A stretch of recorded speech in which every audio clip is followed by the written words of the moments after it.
When we think of the Christmas story, we like to imagine peace on earth and goodwill toward all. We feel the love of God. We celebrate the joy of a newborn baby. We think about that glorious angel chorus that sang about peace on earth. And we picture Mary wrapping the baby Jesus in swaddling clothes and laying him in a manger. Those indelible images come from Luke's gospel, and I'm glad we have those stories. Even so, the Christmas story in our Bible does not avoid the hard facts of history. Luke, for example, sets the stage by naming a certain emperor, Caesar Augustus, who sat on the throne in Rome, and names a certain governor, Quirinius, who ruled the province of Syria, which included administering Palestine, Israel, on Rome's behalf. And the Gospel of Luke also tells us what these men were doing. They were checking the tax rolls.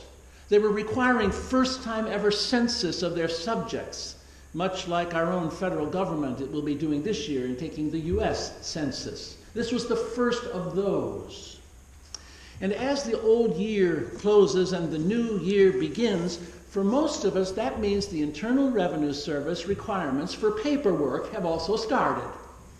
Our employers' W-2s and 1099s, as well as all those year-end bank statements, are being prepared this very week. We're going to get them before the end of the month. By law, it's required. At home, we're gathering our collection of receipts and expenses and tax deductions in order to file our own IRS Form 1040. So Happy New Year. What do they say? There's two things you can't avoid are death and taxes. And actually today, this story is a bit about both death and taxes. But I guess what I'm really saying is that we know what it's like to have to pay taxes, just like people did in Jesus' day. They were subjects of Rome instead of Washington, D.C. They were governed by Syria instead of out of Lansing. But rulers are rulers, and rules are rules in the end, and law-abiding citizens generally do as they are told. We follow the rules.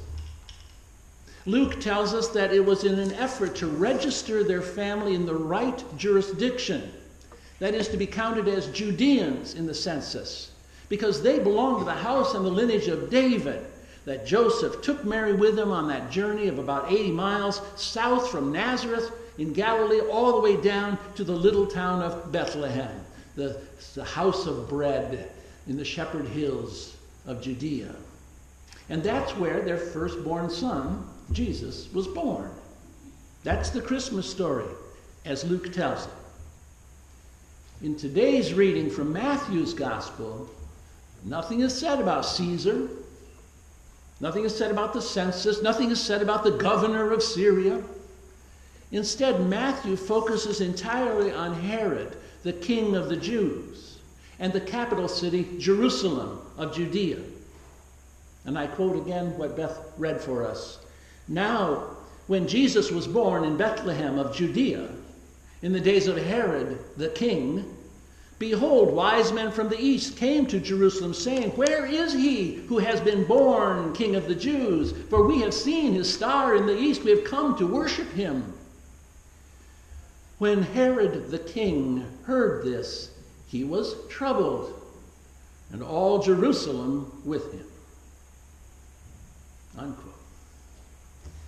This week's Christian Century magazine says of today's text, these words launch the familiar story of the Magi and their search for the infant king, inspired by their explorations of the night sky. The story includes their encounter with Herod's dubious enthusiasm to join them in the search, and the culmination of their journey with those beautiful gifts offered to the Holy Child. Imagine the awe, the wonder at the arrival of these unique guests from the east. The whole scene appears idyllic. But we know that the situation around the baby Jesus remains ever more uncertain and perilous, as eventually the astronomers themselves are warned in a dream. Why?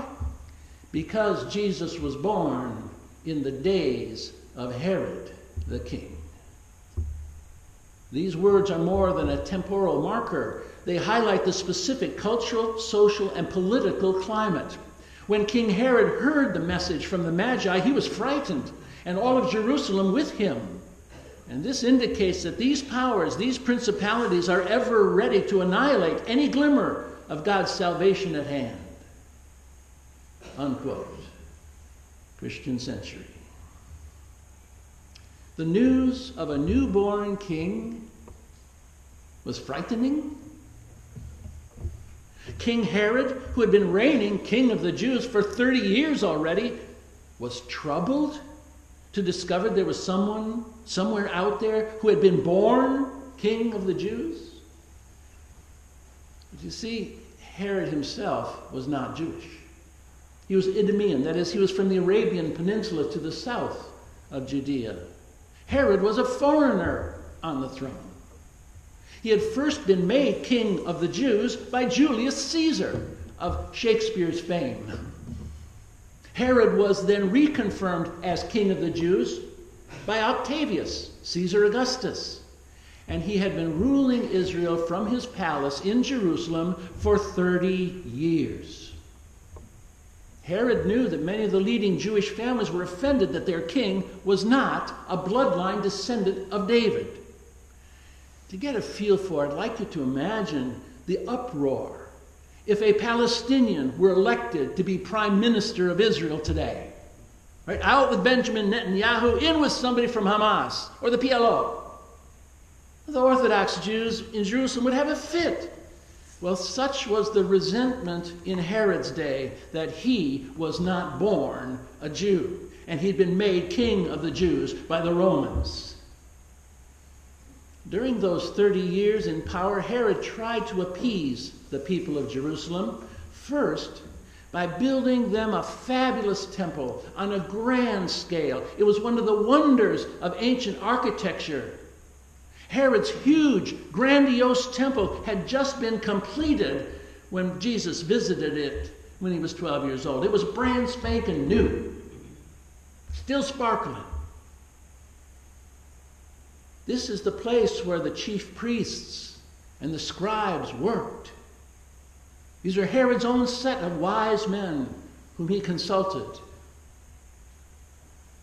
King Herod had secondly tried to legitimate his royal position by marrying Mariamne, the last of the Maccabees, a granddaughter of the former Hasmonean dynasty. These are the people who are remembered in the annual Hanukkah story, celebrating the Maccabean revolt, which successfully reclaimed the throne in Jerusalem. The Maccabees ruled for nearly a century until the Roman Empire came to town and shut them down. Rome appointed Herod to be king of the Jews, not even from the Hasmonean dynasty. The native Judeans resented him from day one. They wanted their throne back again. So he married Mariamne, hoping that her royal bloodline would help him gain status. Because of that very recent history in Jerusalem, every time the Jews celebrated Hanukkah, Herod was afraid that his wife's family would once again make moves to reclaim the throne, to take his throne. He became so fearful of losing his power that King Herod eventually executed his popular wife, Mariamne. He had multiple other wives, so he didn't miss her that much. And while their two eldest sons were in Rome, being trained for military and civic leadership in the empire, King Herod had them assassinated as well. Herod's cruelty was rooted in his insecurity. He was afraid he was losing the people, so he took bold action. Got to watch out for that. And now, according to Matthew's account of the Christmas story, wise men from the east, that is, from territory that is outside his domain, wise men from Parthia or Persia, which today is Iraq or Iran, show up in his capital city saying, "Where is he who has been born King of the Jews? For we have seen his star in the east and we've come to worship him." A new King of the Jews has been born, and Herod, you're not it. It's going to be a hot time in the old town tonight. The newborn isn't from Herod's lineage. This new king isn't of Herod's choosing. King Herod's chief priests and scribes gather there in his newly built temple, and they are explicit. The Messiah, that is the Christ, would be a descendant of David, and therefore he would come from King David's hometown, Bethlehem in Judea. King Herod then summoned the wise men privately and sent them to Bethlehem, saying, "Go and search diligently for the child. And when you have found him, bring me word that I too may come and worship him." When Herod realized that the wise men failed to return to Jerusalem, he flew into a furious rage. The threat of state-sanctioned violence drove the Holy Family to seek asylum. As we heard Beth Petty read for us, "Behold, an angel of the Lord appeared to Joseph in a dream and said, 'Rise, take the child and his mother and flee to Egypt and remain there until I tell you, for Herod is about to search for the child to destroy him.'" Matthew tells us that the Holy Family departed by night to flee to Egypt, where they were granted asylum until the death of King Herod.